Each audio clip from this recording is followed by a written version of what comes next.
to the Keys to Therapy. Today's episode is all about what to do when a client disengages from therapy. So, we've all had, or you will have, a situation where a client's been coming to therapy and then they just stop. Maybe they cancel their next appointment and they don't try to reschedule and you don't hear from them. Or maybe they just sort of like fall off and they're like, yeah, I'll call you to schedule the next one. And they never do. Sometimes this could be pretty quick turnaround. It could be a client you've only seen once or twice and then they just, for whatever reason, decide not to come back. Or sometimes it can happen with a longer term client and it can be kind of confusing as to why they just suddenly disappear. So as the therapist, having a client disengage from sessions really can feel difficult. Like sometimes it can trigger a lot of imposter syndrome in you. Like, why didn't they come back? What's wrong? Did I say something? Did something like not jive well with them? Do they not like me? It can bring up all of those types of things for you, especially when you're newer. Sometimes it could be something that's more like, I don't know, like some communication breakdown or something that you're trying to like replay and go through. And there's just like a lot of different things that can come up. Some therapists are just sort of like, out of sight, out of mind. Then if they don't want to contact me, then we're not going to be scheduling again. And that's it. But that's not really the clinically appropriate thing to do. So there are lots of reasons why clients disengage from therapy. There just are. I mean, sometimes they are personal, right? Like sometimes you might have said something that offended them, or there may have been some sort of breach in the therapeutic relationship. Maybe you forgot something about their life and they were upset and didn't say anything in the session, or maybe they just feel like it's not really working, or they decide as time goes on that they need somebody who's a better fit for them, or they need a different approach, or they want to change how they do therapy. Maybe it's all in person and they want it to be virtual because their schedule changes, but they don't know how to tell you that. You know, clients, which we all know logically, but sometimes emotionally it's hard to process when you're feeling some of that self-doubt or imposter syndrome coming through. A lot of them are in therapy because of avoidant behavior or difficult relationships. So it makes sense that if there's something that they really aren't feeling about therapy, the timing, the situation, maybe you're getting too close to some of the deeper issues that are going on and they don't want to touch it yet. There's so many different reasons it could be going on, but it makes sense that sometimes that avoidance that they're showing in other parts of their life will show up in the therapy room too. So they may no show for a session. Like I said, they may just like never schedule a new one. They may cancel their next one and not try to reschedule. So there's lots of different ways that avoidance may show up.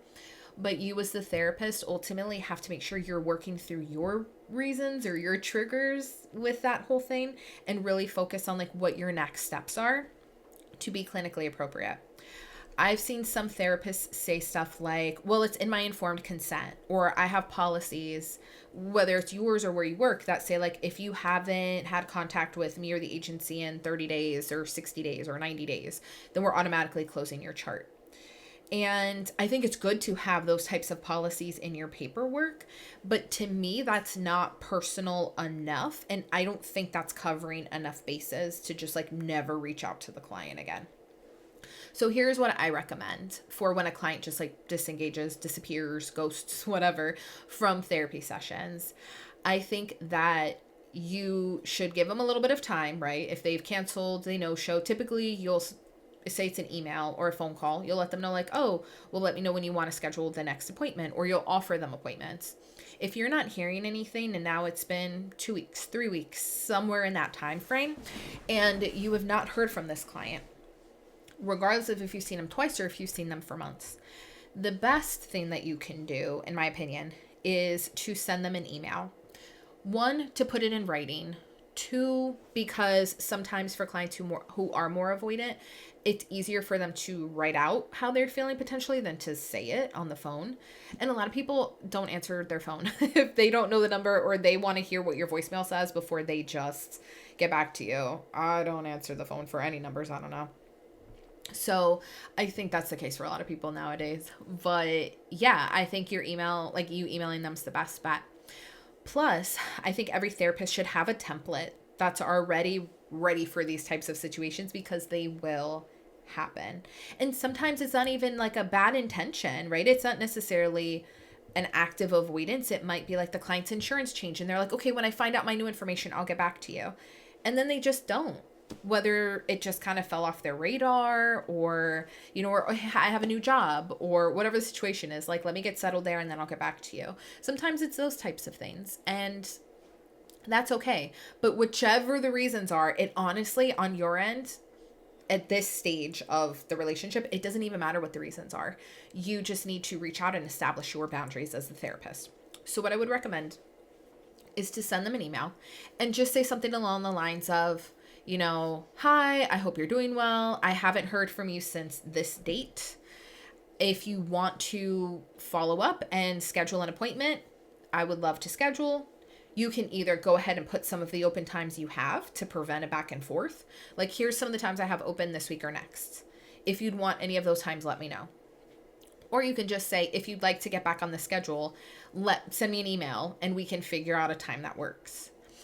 And then you can add something like, if I don't hear from you by this date, and make sure it's like a week or 2 weeks. So you're not waiting a long time. So, and you're giving them a deadline. You're not just keeping it open. But you could say something along the lines of like, if I don't hear from you by this date, then I have to close your chart for administrative reasons. So please get back to me and we can proceed from there. Hope to hear from you sincerely, blah, blah, blah. Have a great day, blah, blah, blah. So whatever that's going to look like, whatever your closer is. But I think sending something short, sweet, and to the point. If you want to book, let's do it. Everything's open. If you don't want to book, then I'm going to close it. Or if I don't hear from you by this date. You could also say something like, which I always prefer to, of, if you choose to end therapy, then please feel free to reach out at any point in the future. The door's open and I wish you luck on your mental health journey. So I tend to do something along those lines typically, so that they have an out if they want it. It's not for us to decide how much therapy a client needs, how long, how often. Ultimately, it's their choice. We may have our opinions about it. We may have our clinical opinions about it. We may have our personal opinions about it. But ultimately, and I don't know if this is just a social work value or everything else, but we have to respect their right for self-determination. So if a client is not showing up, we need to address that directly with them. That's on us. And we need to give them the options. Now, I've had clients when I've sent that be like, oh man, I'm so sorry. It slipped my mind completely. I can't believe it's been 2 months or whatever it is. What do you have open next week? And then I send them times, they're back on the schedule and we keep it moving. And I've had some be like, I think I'm good with where I'm at right now. And, thank you for everything and have a good day. And then that's that. And then I've had a few that I just have never heard from again. So then I close their chart. The next step after you send that email and it's been past that date. So say you haven't heard from the person or if you haven't heard from the person, if you have heard from them too, that it's a no, then you want to make sure that you immediately, whether it's a no, you go in their chart, or it's 2 weeks later and you go in their chart, go into their record and type up something. Sent them an email on this date. Client responded and chose to end therapy. And client was told they can come back at any point. And then just add that note to their chart. And then make them an inactive client or whatever the process is for the electronic health record that you use. If you haven't heard from them, then same thing. You would just say, send an email on this date, gave client a deadline by this date to reach out to me to get back on the schedule. They didn't, so their chart will now be closed. And then that's it. So it doesn't need to be a long, drawn out thing. It doesn't even need to be full sentences if you just want it to be a couple bullet points. But I think it helps to have everything well documented, because one of the biggest complaints that clients can make to the licensing board is client abandonment. So they could say like, I never heard from them. I don't know what happened, like things like that. And sometimes that's legitimately true. I mean, I've known therapists who just never get back to certain clients, or they put a lot of it on to the client to do a lot of the heavy lifting. Where you think in situations like this, where it directly affects us and our open charts and who's an active client and stuff like that, that could essentially be a liability.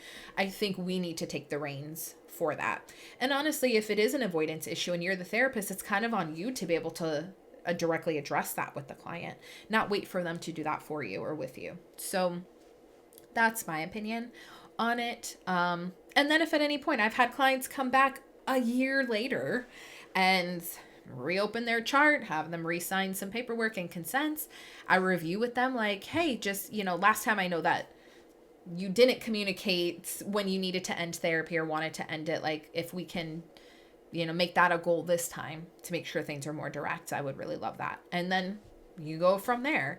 So it's just really a good thing for you clinically. It also establishes with the client that there is policies here, right? You should tell them that in the beginning anyway with your first appointment. But if you're putting all of that in an email, it gives them a deadline to work up the courage or to be able to address whatever's going on with them and therapy. So cover your bases, make sure that you've done everything on your end to try to re-engage the client. And essentially, to me, all of this is kind of like a status update. Hey, are we moving forward? Are we pausing? Are we completely done? Or are you ghosting me? Like, you get a sense of where they're at and what happens next, because then maybe you open up their spot, or like I said, you close their chart and you can just kind of have some closure on your end of where you are at with that specific client. And then, like I said, liability wise too. It's very helpful to be like, hey, here's where I attempted to reach out and here's where we're at. So to make it a little bit easier for you guys, I added the template, or I created one of the template that I use for the email that I send out. So if you want to go ahead and copy that, go for it, or take it and change it around to your wording and your type of language and policies, go for it. So the link to download that is below. So definitely check that out. But I wanted to make it a short and sweet video. I've seen a lot of people recently asking about this issue, and it's something that tends to come up a lot in the summer, especially because clients are busier and they're traveling or they're out of their typical routine with school or vacations, work, whatever it is. So making sure that you understand, are they coming back? Are they not? That's going to be very helpful for you and your practice. So download the form, change the template, however, and yeah, let me know if there's any other tips or tricks that you use to be able to kind of check back in with clients after they've been gone for a bit. But subscribe below, follow along with future episodes, and I'll hopefully see you next time. Good luck. Bye.